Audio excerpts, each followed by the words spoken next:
You come to me when I'm lonely.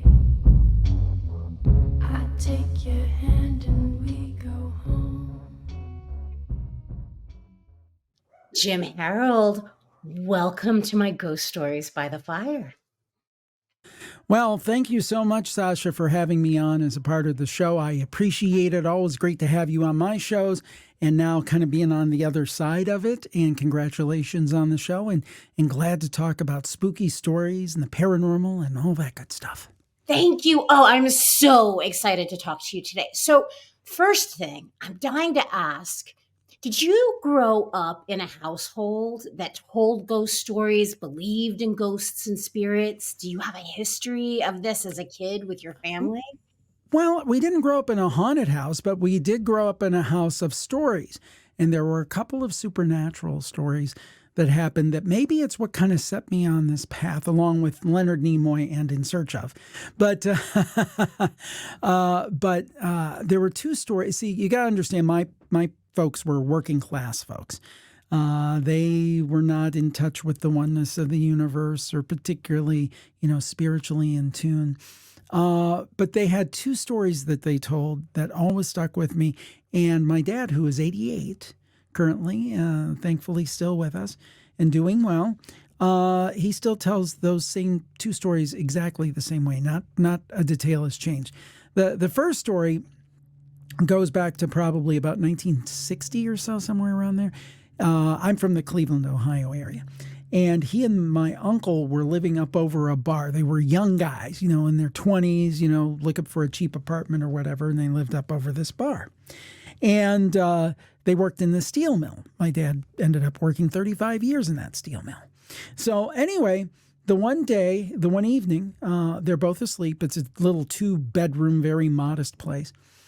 And my dad wakes up, and there's this older gentleman standing over him and like laughing and smiling.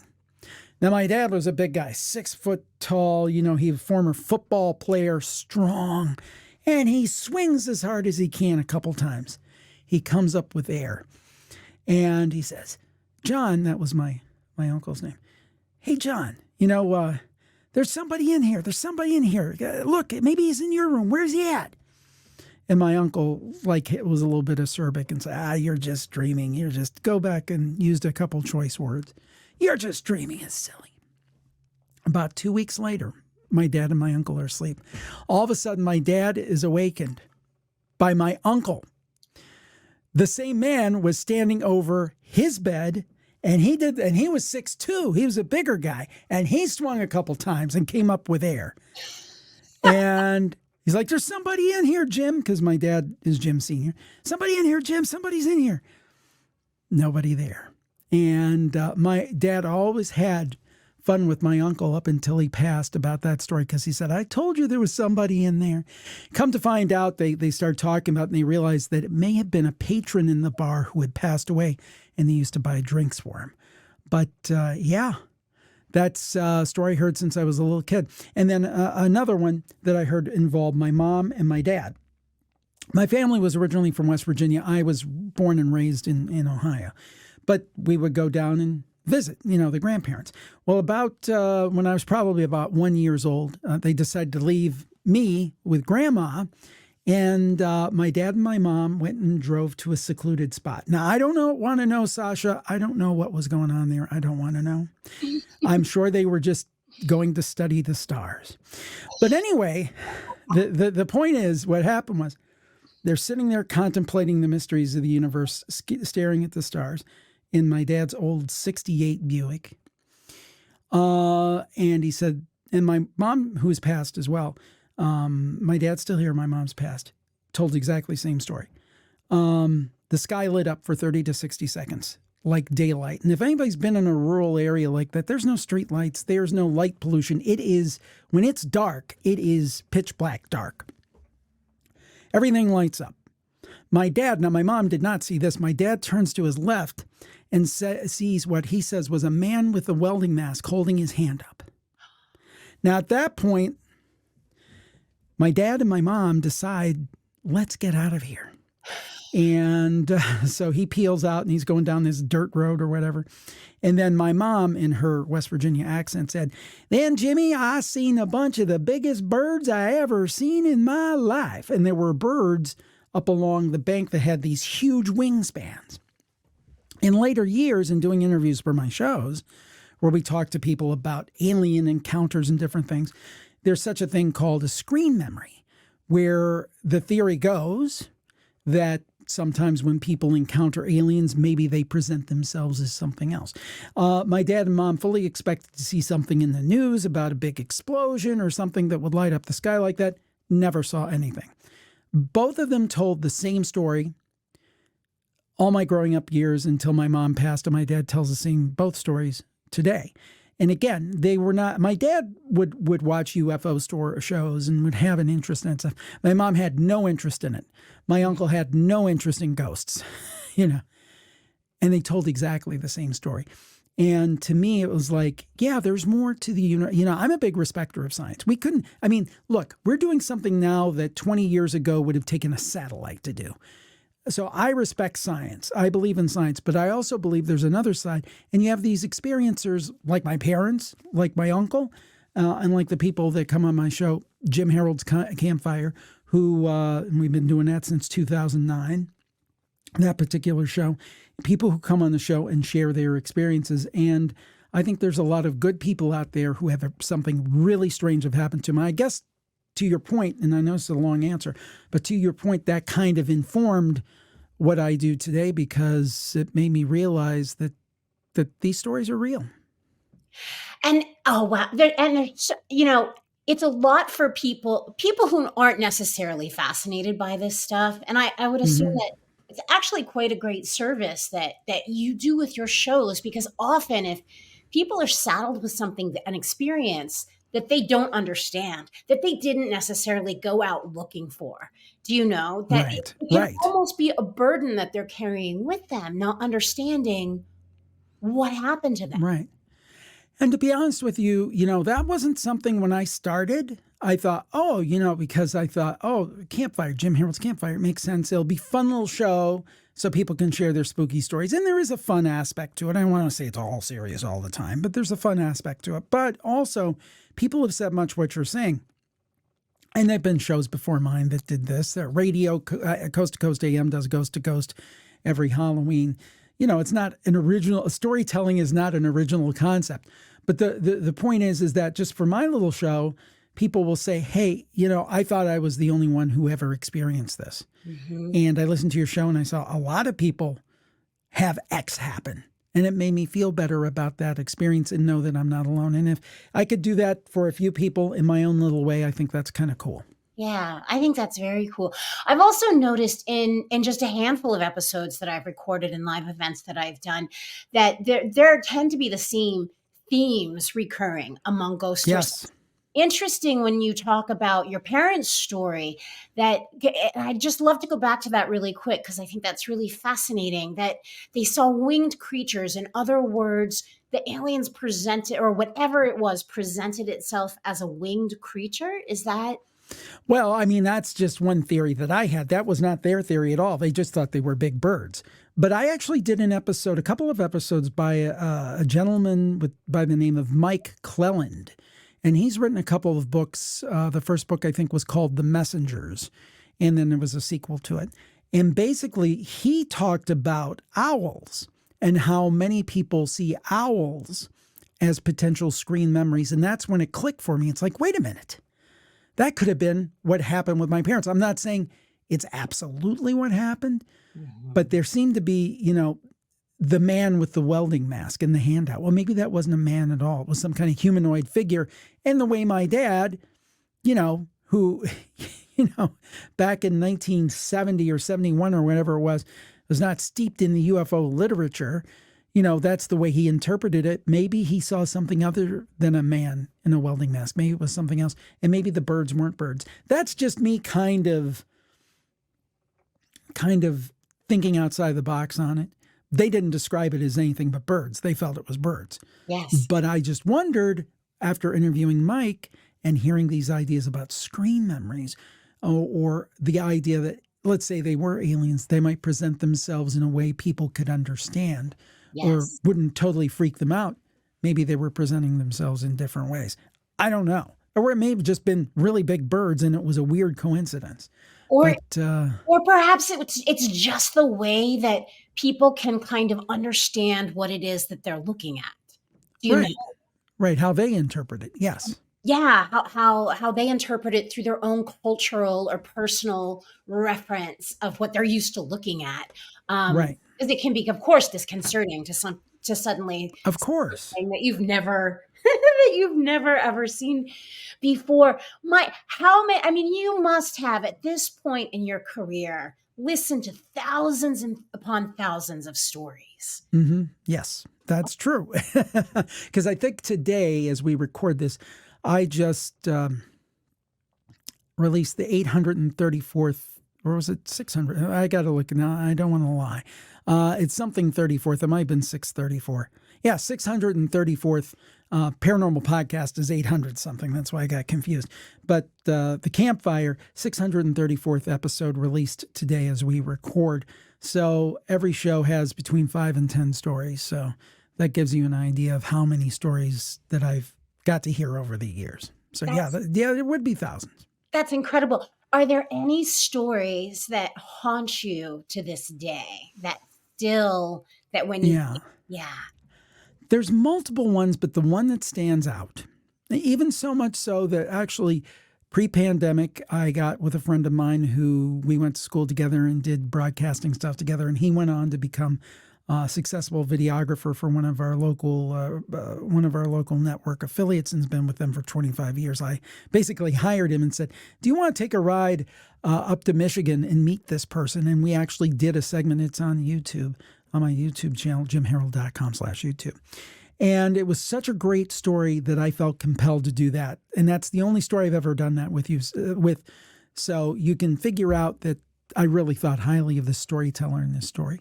And it's a little long, but it really is worthy of the Twilight Zone. And I call it the Roadhouse Saloon. And I've told it on many shows. So if people have heard me on other shows, they may have heard this story, but it's worth it. Basically, our caller lived in Michigan, but I think she went up to Wisconsin every year for like, I don't know, one of these campground kind of places, where people go for holidays and stuff. And she was up there. She's a teacher, so I guess they got the summers off. So they would go up to this camping area. And her and a friend of hers by the name of Bob, her name is T.I., and we still stay in touch. They were both musicians, and they decided to go to this place, to this bar, to see this band. So they go see the band plays, and then they go backstage after the show, and like they get out of the place at 2:30 in the morning because they're musicians and they're talking about shop and talking gigs and all that stuff. So they're driving back, and it's like 2:30, and it's getting towards 3 o'clock in the morning. All the bars are closed and everything. And it's her and Bob. And they've got about an hour to go before they get back to the campground. And this is like rural, dark 2-lane roads. So they get part way there, maybe 10 minutes down the road. And T.I. says, Bob, we have a situation. I have to go to the restroom. And he said, well, looking around here, you don't have many choices. There's some bushes over there. And she said, no, drive fast, drive fast. So anyway, they're driving. And maybe 10 minutes later, they come upon this bar. And the joint is jumping. The neon signs are on. There's cars in the parking lot. And like when you go past a place that's blasting music and you can hear it and stuff, well, they could hear that there's music, there's people in there. And say, hey, they probably shouldn't be open now. It's after closing time. But let's not look a gift horse in the mouth. Let's go in. So they go in. Bob goes to the bar to get them both something because they don't want to just go in and use a restroom. They get something from the bar. And T.I. goes to the restroom, comes back, they're talking. And Bob says, and by the way, this place exists. I've got pictures.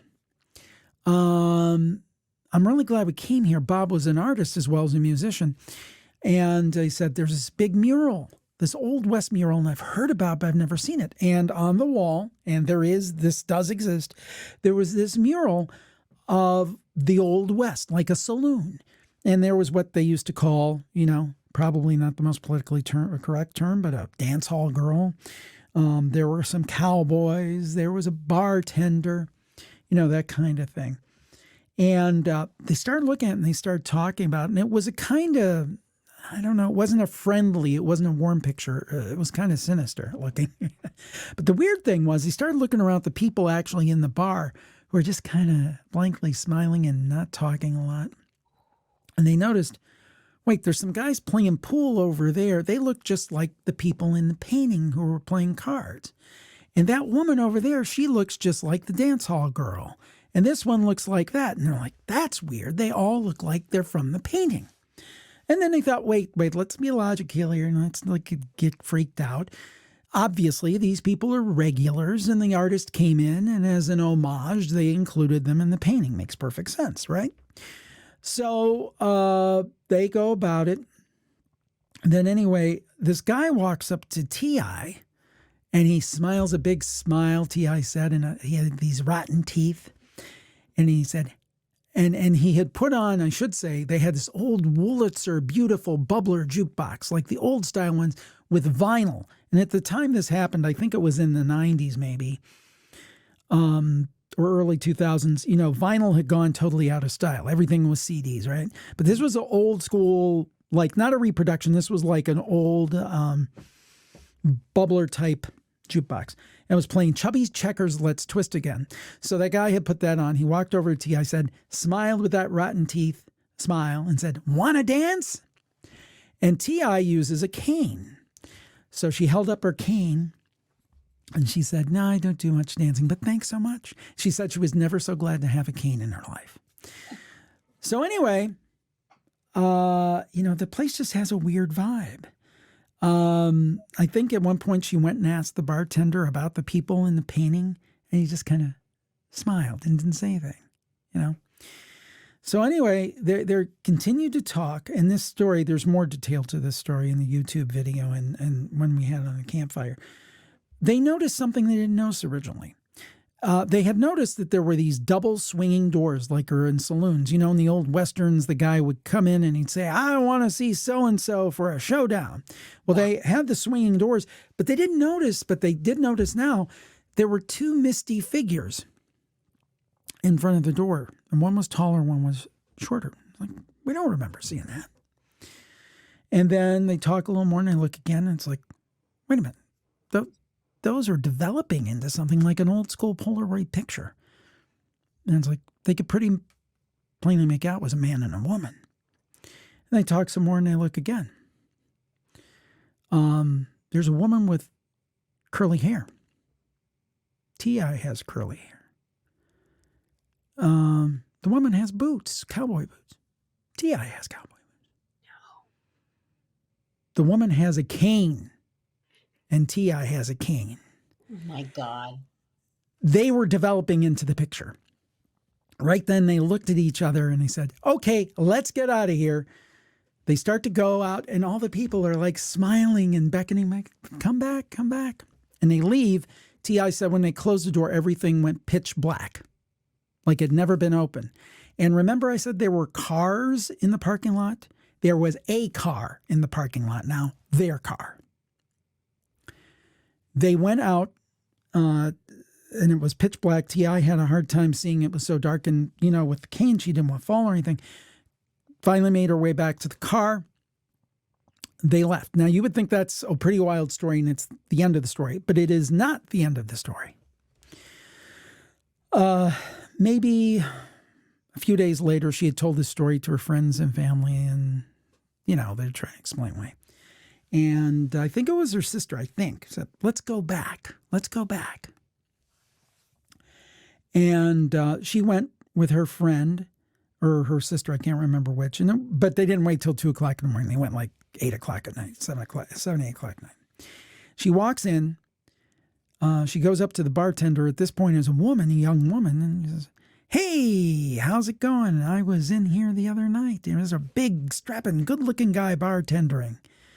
And She's like, nobody bartends here that fits that description. The only two bartenders here are me and my elderly father. Then she went over to the jukebox.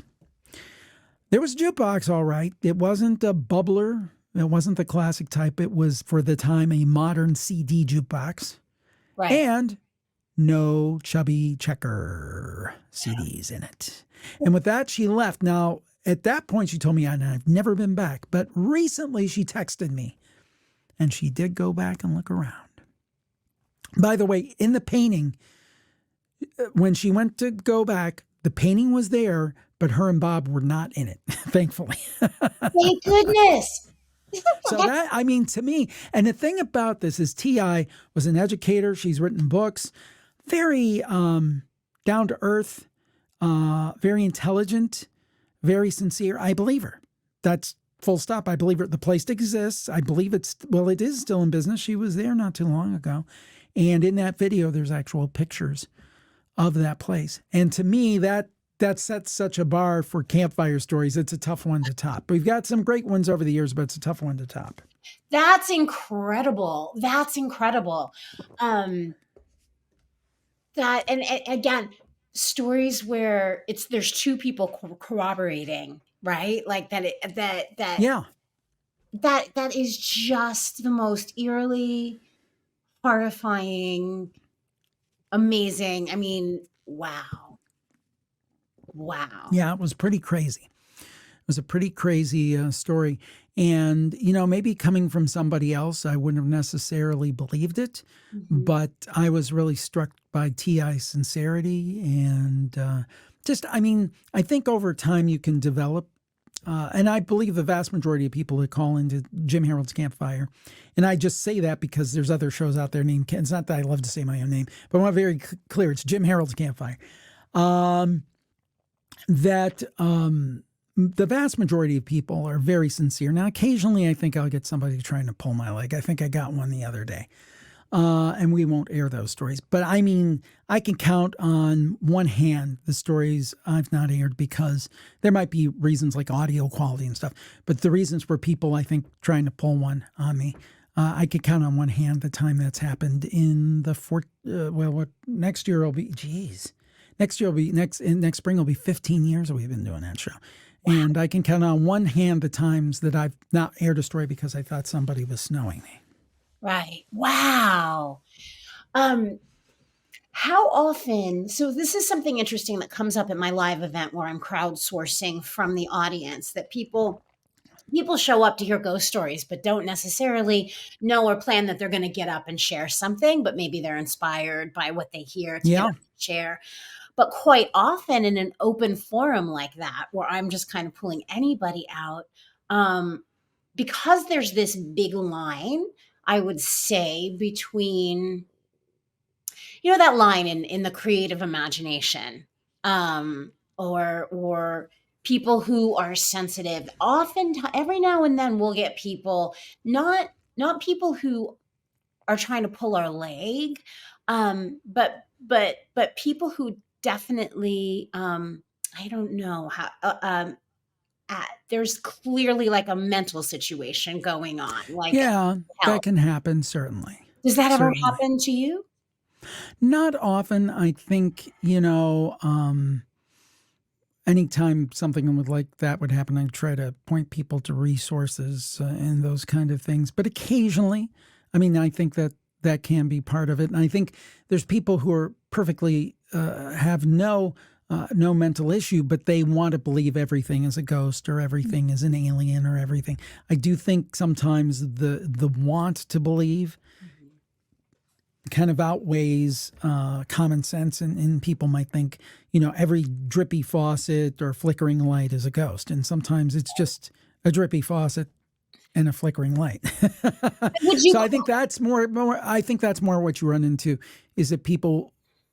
It's kind of like, it's like X-Files, right? I want to believe. And they want to believe so strongly that they tend to think everything is supernatural. And I've often said this on many shows that I've appeared on. People say, well, do you believe? I think if you look at me, I'm like a gas gauge. Some people would say a gas bag, but a gas gauge. And I'm about 3/4 full in terms of belief. In other words, I do believe these things exist. I don't know what they are necessarily all the time. I do believe the thing that I've learned over the last 18 years of doing podcasts, next year I'll be 19, is that the world is a far stranger place, and we think it's a lot simpler than it is, but there's so many things we don't understand, so many things that we can't see. And some of it may even be the science of the 25th century, because Arthur C. Clarke said technology advanced enough is indistinguishable from magic. So what I'm saying is that there's, DNA has always existed, right? But we didn't know that until the last 50 years or whatever, or 60, 70 years. So the point is just because we don't understand something now doesn't mean it doesn't exist. And I just believe there's such mystery to our universe, and we only understand, as smart as we are, we only understand a small part of what's going on. And I definitely think it's real. Now, does that mean if somebody says I have tea with the aliens every third Thursday of the month, do I necessarily buy into that? Maybe not. But I do believe, for example, people have had alien contact. And I do believe that people see ghosts. I think people, some of the most amazing stories, people do experience time slips. I think that's a real thing. People see doppelgangers, which is something we hear all the time on the show, which I never expected. All the time people see doppelgangers, and often associated with other kind of supernatural / paranormal type activity.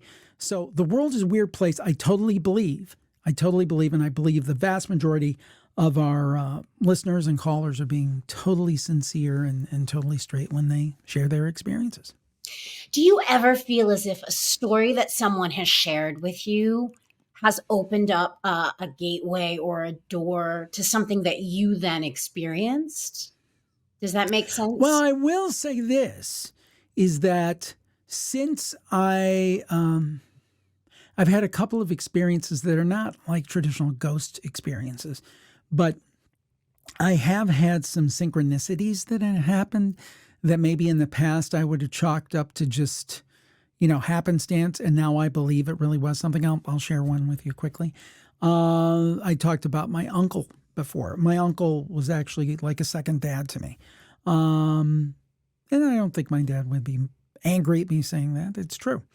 And he passed in 2013. So in 2017, I was doing a paranormal cruise where I was one of the speakers with the great Rosemary Ellen Guiley, who was the greatest. She was literally on my shows 20 times. Was she? I met her. I met her at a book signing once. She was a special person. A special person. Probably my favorite all-time guest. And then other than Sasha Graham. And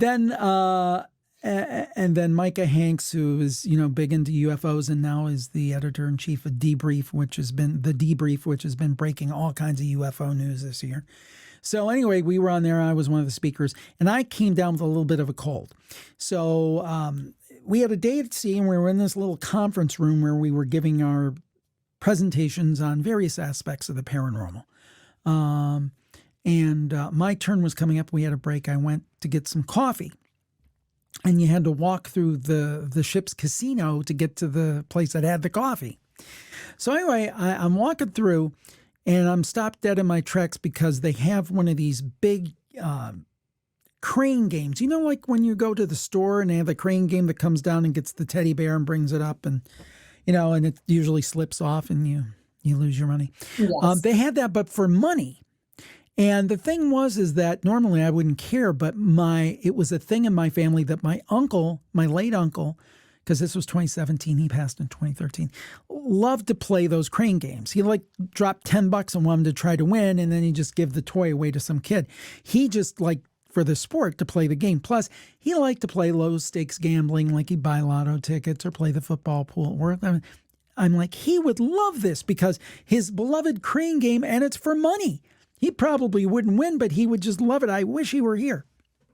Very specific thought about him. Very specific. Very intense thought about him. And the reason I really noticed is one of the members of our group was playing the game. And I kind of befriended them because when you have these cruises, you kind of rotate between the tables every night and talk with different attendees and so forth. So, and I like this guy. He was a nice guy. And he's playing this game. So anyway, I have this intense thought of my uncle.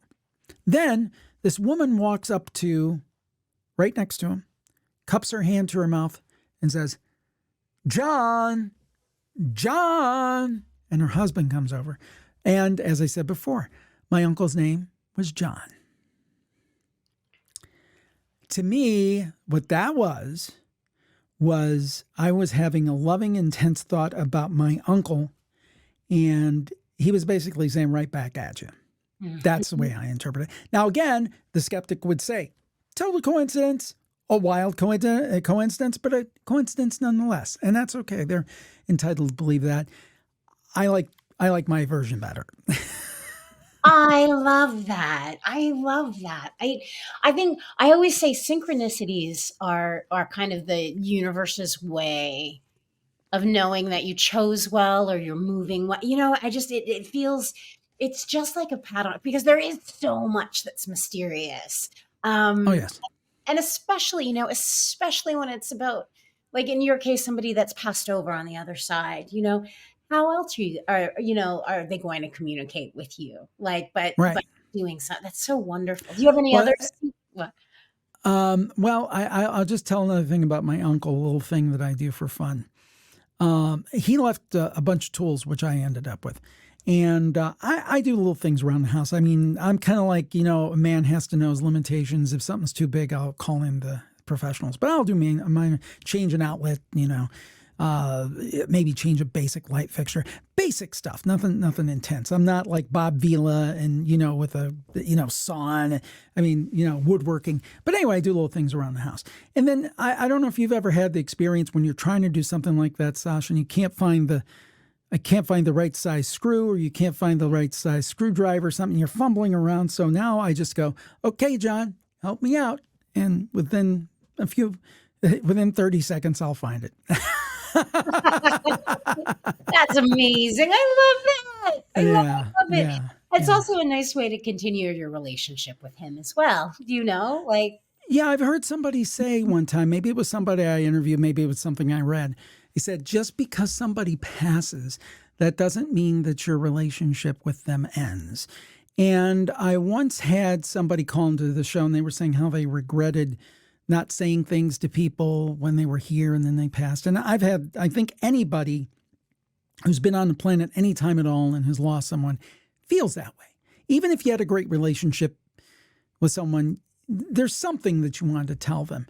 And again, people will say, my house is haunted. Jim, how do I fix it? Or ask me all these deep questions. I'm like, I don't know. I'm just a podcaster. But in this case, I offered a little bit of advice because I saw absolutely no downside to it. I said, well, first of all, don't feel guilty about that because anybody that's lost someone feels that way. And secondly, you can still tell them. You can still say the words out loud. If you wanted to say, I love you, you can say that. If you wanted to say, I'm sorry for something, you can say that. There's nothing in the world preventing you from saying it out loud. And if you believe, as I do, that they live on and they keep tabs on us, they'll hear it. And I didn't see any downside to that. So that was a piece of advice I felt very comfortable offering. I love that. I love that. So that brings me around. I have to ask you, and this is kind of my favorite question to ask people, but based on all of your experiences, and my goodness, you've had a lot. What is your hunch? No right or wrong, but what is your hunch about where you were before you came into this world, and where do you think we go? Where do you think you'll go after you cross back over? Before. I do wonder about that because I hate to do this to put another story into the kitty, but I'll just throw it in real quick. I do wonder about things like reincarnation and so forth. And I do wonder if in my case, I've always had a love of music, a love of broadcasting, certain things that I just, like immediately as a kid, I was drawn to broadcasting. Mm-hmm. And it's like, where did that come from? Was I a broadcaster in another life? Was I involved in communication in another life? I don't know.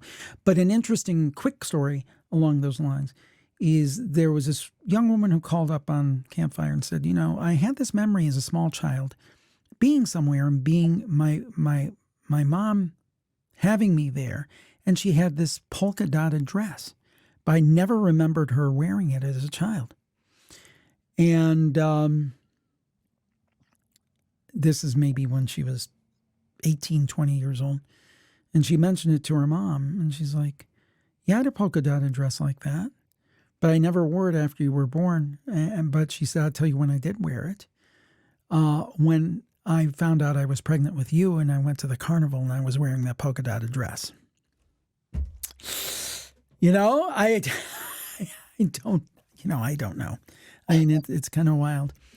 But anyway, to where I'm going, I don't know where I'm going. I mean, there's someone bigger than me that is going to make that judgment. I do believe we live on. I'll tell you where I'd like to go. A lot of people like to tell me where to go, but I'll tell you where I'd like to go. I would like to start off with, you have the life review, and many people say you see good things you did and maybe some things that you could have improved upon. And you see it from, what I've always heard is you see it from the point of view of other people, how things you did, good and bad. If you opened a door for somebody, maybe that made him feel great. That made their day. On the other hand, if you close the door in somebody's face, it made him really feel really bad. And it could get better and it could get worse from there. I think there'd be a lot of value to that, to grow as a person. Then I'd love to have about 100-year family reunion. And I'd love to be able, and this is going to be many years from now, Sasha. So I'd love to be in a place where, for a while, for a time, where you have this big family picnic, and everybody you knew and you liked and you loved from all different times of your life was there. And I could say to my mom, I'm like, and again, keep in mind, this is 100 years from now. Mom, did you ever meet Sasha? You didn't meet Sasha. I used to do podcasts with Sasha. She's always so great. Here's Sasha, Mom. I'm Sasha. And then the same idea with everybody who was important to you in your life. And just sit down and talk about old times and things that happened. Just like the family reunion and friends reunion on steroids. And then maybe after that, a really nice journey of understanding what all this is about. I think maybe that's where I'd like to go. Where I'm going, that's somebody else's decision, but I do believe we're all going somewhere. I do too. Wow, Jim, thank you so much for sharing all of this with us. What great stories. I love that. I'm kind of like imagining my 100-year party. That's something that's so fun to think about. Also kind of horrifying thinking about that idea, that like Hall of Souls, like movie, like in Defending Your Life, seeing what you did, like how how you helped other people's lives, but then also how you've hurt or offended or that. Wow. And we've all done it. I mean, we've all, there's a saying in the Bible, it might not be a direct quote, but all have sinned and come short of the glory of the Lord. We've all not done the best thing at all times, but I think that's part of being human.